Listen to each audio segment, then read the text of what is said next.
Hey guys, it's Edward with Refed here, and today I want to talk about jawfish. Specifically, I want to talk about building your own custom jawfish home. This is going to be really nice if you want to keep jawfish, but you don't want to keep a 6 to 8 inch sandbed, which is recommended. You don't want to worry about the grain size considerations. You can head over to Home Depot or Lowe's, pick up some PVC, and you can just build yourself a little structure, a lot like this, and the jawfish will take to it very readily. You can introduce them straight to it. And this way you can get away with having maybe a 3 inch sand bed, enough to just cover this up. And as you can see in the top here, I've added some epoxy and some little grains of crushed coral and things like that to give it a more natural look. Anyways, I'm going to show you how that's done.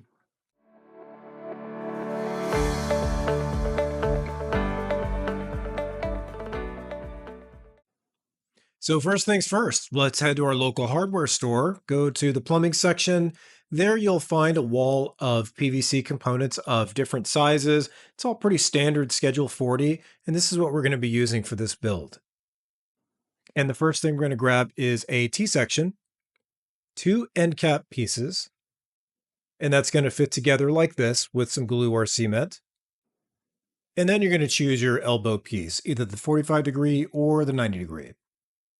Just a note on using the 45-degree versus the 90-degree elbow pieces for the entrance.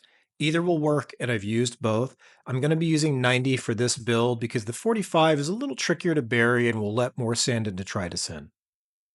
Last stop is some regular PVC clear cement.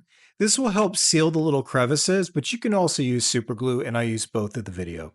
So we have all of our components. I do advise using some latex gloves. You don't want any of this stuff getting on your hands. And now it's time to get started.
All right, one down. For the next one, I'm going to use some super glue on some of the components.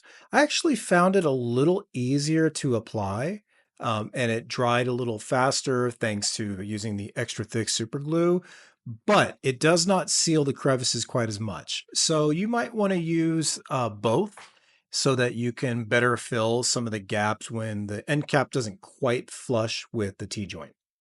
And now for finishing touches. I like to line the outer rim that's going to be above the sand with a bit of crushed coral. So I'm going to put a little super glue on the rim and then dip it in a pile of crushed coral. And that way it will have an actual texture. It'll become covered with some coralline over time, and it'll blend in pretty well with your sandscape and your aquascape.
All right, we're going to do some finishing touches here. I like to take off some of the excess crushed coral that's around the edge.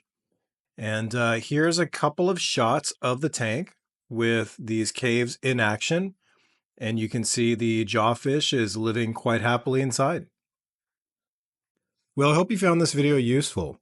If you have any questions or thoughts, feel free to drop a comment. And I'm really curious if any of you out there have come up with something similar for jawfish or maybe another fish. Let me know. Until next time, thanks.